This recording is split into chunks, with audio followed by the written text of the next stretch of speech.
શું માયાભાઈના બંને દીકરાઓ જયરાજભાઈ અને ભરતભાઈ બંનેનો આમાં હાથ છે અને બંને રૂબરૂમાં જ અહીંયા હાજરમાં હતા. મારું અપહરણ થયું, મારી સાથે મારકૂટ કરી, ભરતભાઈ દ્વારા જયરાજભાઈ દ્વારા મારું અપહરણ કરી અને ત્યાંથી મને બીજા કોઈ જગ્યાએ અન્ય જે ખાનગી જગ્યાએ લઈ જઈ મારવામાં આવેલો.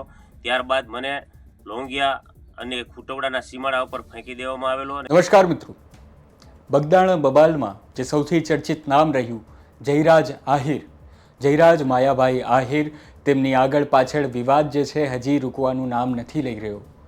વધુ એક ગંભીર આરોપ તેમની આગળ લાગ્યો છે અને હવે આ વખતે ખાલી જયરાજ આહિર નથી, તેમની સાથે તેમના ભાઈને પણ આમાં જોડવામાં આવ્યા છે અને સાથે સાથે ફરી એકવાર બગદાણા પોલીસ પણ શંકાના દાયરામાં આવી છે.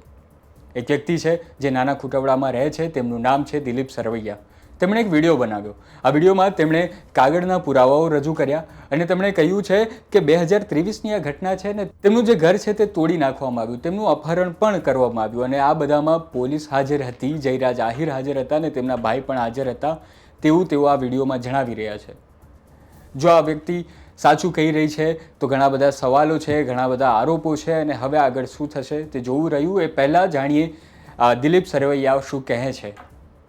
મારું નામ સરવૈયા દિલીપભાઈ ગોરધનભાઈ છે. અમે જ્ઞાતિ બાબર છીએ. મારું ગામ નાના ખુટવડા છે, તાલુકો મહુવા છે, જિલ્લો ભાવનગર છે. અમે હાલ નાના ખુટવડા ગામમાં વાડી વિસ્તારમાં રહીએ છીએ. જે મકાન મારું ગામ તળમાં આવેલું હતું તે પવનચક્કીના માણસો દ્વારા પાડી દીધેલ છે. ત્યારબાદ 14/9/2023ના મેં બગદાણા પોલીસ સ્ટેશનમાં ફરિયાદ આપેલ છે.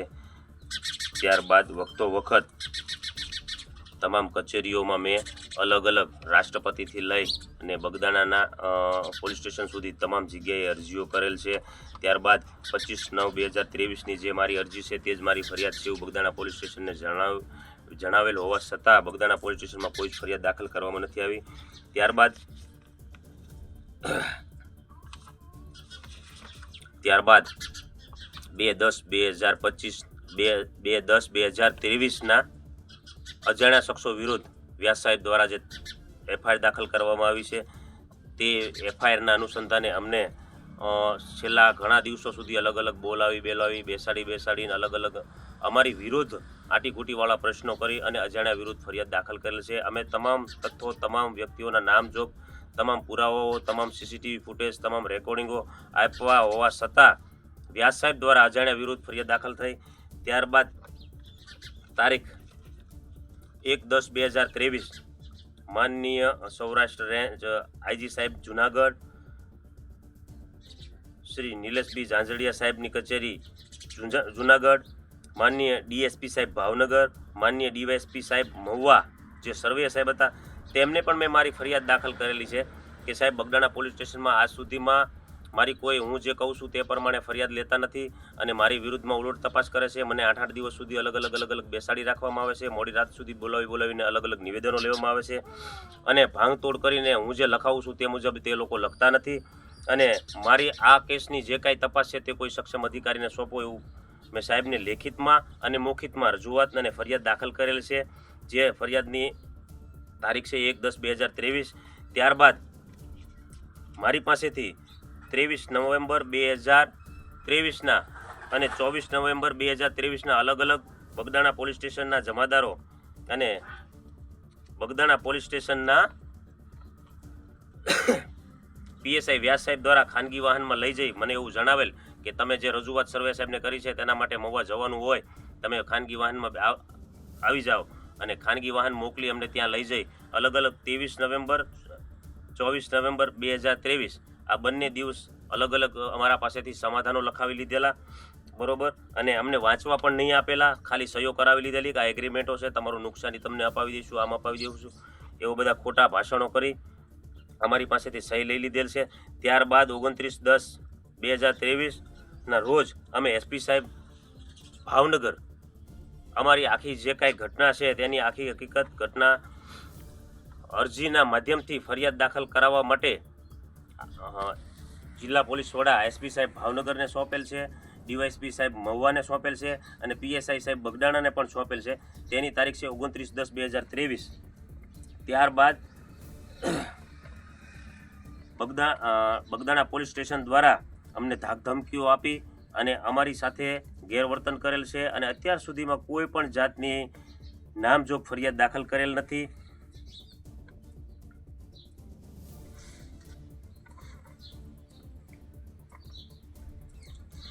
અને શું નામજોગ ફરિયાદ દાખલ નથી એનું કારણ શું મોટા માથાઓ હોઈ શકે છે? શું માયાભાઈના બંને દીકરાઓ જયરાજભાઈ અને ભરતભાઈ બંનેનો આમાં હાથ છે? અને બંને રૂબરૂમાં જ અહીંયા હાજરમાં હતા. મારું અપહરણ થયું, મારી સાથે મારકૂટ કરી અને મારા જ મકાનના જે કાંઈ બેલા પતરા ઈંટો હતી એ જે ભૂકો અગાઉ કરી નાખ્યું હતું. ત્યારબાદ મેં પાછું ખડકી અને જે સાપરું બનાવ્યું હતું સાપરું હટાવી ત્યાંથી રાત્રિ દરમિયાન ભરતભાઈ દ્વારા જયરાજભાઈ દ્વારા મારું અપહરણ કરી અને ત્યાંથી મને બીજા કોઈ જગ્યાએ અન્ય જે ખાનગી જગ્યાએ લઈ જઈ મારવામાં આવેલો. ત્યારબાદ મને લોંગિયા અને ખૂટવડાના સીમાડા ઉપર ફેંકી દેવામાં આવેલો અને ત્યારબાદ મેં ડીવાયએસપી સાહેબ સરવૈયા સાહેબને ફોન કરેલો અને સરવૈયા સાહેબ આવેલા. ત્યારબાદ મને મહુવા હનુમંત હોસ્પિટલ ખાતે લઈ ગયેલ. ત્યારબાદ વખતો વખત મેં અરજીઓ ફરિયાદો કરેલ છે, છતાં આજ સુધી નામજોગ ફરિયાદ દાખલ થઈ નથી. ત્યારબાદ 13/9/2025 એસપી સાહેબ ભાવનગરનાઓને મેં અરજી દાખલ કરી હતી 13/9/2025 રોજ. એના અનુસંધાને બગદાણા પોલીસ સ્ટેશનેથી નિવેદન લઈ ગયા છે, પણ આજ સુધી આગળની કાર્યવાહી શું થઈ છે શું નહીં અને કઈ રીતની તપાસ થાય છે તેનો કોઈ જ છેડો કે કડી મળી આવેલ નથી.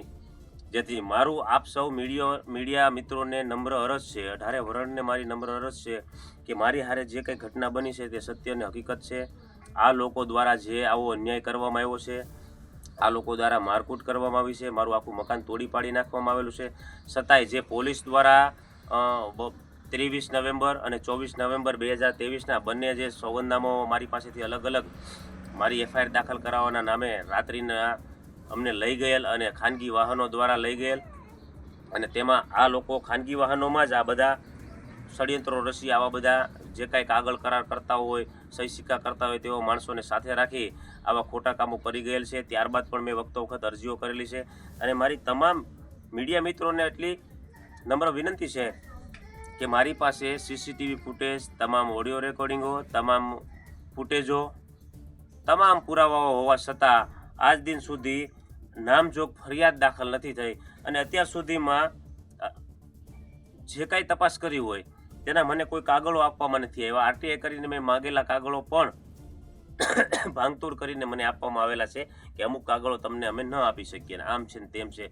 અને જ્યારે મારા ધ્યાન ઉપર એવું આવ્યું કે બગદાણા પોલીસ સ્ટેશને મારા નિવેદનો છે એમાં પણ ભાંગતોડ કરીને મારા પાસેથી જે લખાયું છે કાંઈ અને સહી કરાવી છે પણ બીજી જગ્યાએ આવી રીતના અમારી યારે ખોટા બધા કાગળ કરારો થયેલા છે. તો મારી સરકારને, સરકારના સક્ષમ અધિકારીઓને તમામને મારી એવી નમ્ર વિનંતી છે કે આ મારા જે કેસ છે એમાં થોડું ધ્યાન દોરી અને મને પણ ન્યાય મળવો જોઈએ. કારણ કે આ નવનીતભાઈ બગદાણાવાળી જે ઘટના છે તેમાં નવનીતભાઈની પાછળ તો એમનો આખો સમાજ હતો.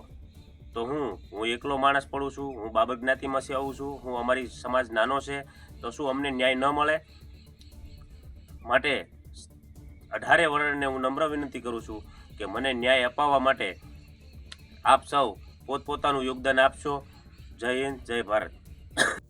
2023થી લઈને 2025 સુધીનો આખો ઘટનાક્રમ તેમણે વિગતવાર આ વિડીયોમાં સંભળાવ્યો છે, સમજાવ્યો છે, પણ ઘણા બધા સવાલ પણ એ સાથે થઈ રહ્યા છે કે તેઓ અત્યારે શું કામ આ વિડીયો પ્રકાશમાં લાવી રહ્યા છે, શું કામ આ જે આખી ઘટના છે તે ફરી એકવાર ચર્ચામાં લાવી રહ્યા છે, કઈ રીતે આગળ પોલીસ હવે કાર્યવાહી કરે છે, જયરાજ આહિર જે અત્યારે જેલમાં છે તે આ આખી ઘટના પર છે તેની પર કઈ રીતે રિએક્શન આપે છે તે તો સમય જ બતાવશે. જો તમે અમને જોઈ રહ્યા છો યુટ્યુબ પર તો અમને લાઈક કરો, સબસ્ક્રાઈબ કરો અને જોતા રહો ગુજરાત તકને. ધન્યવાદ.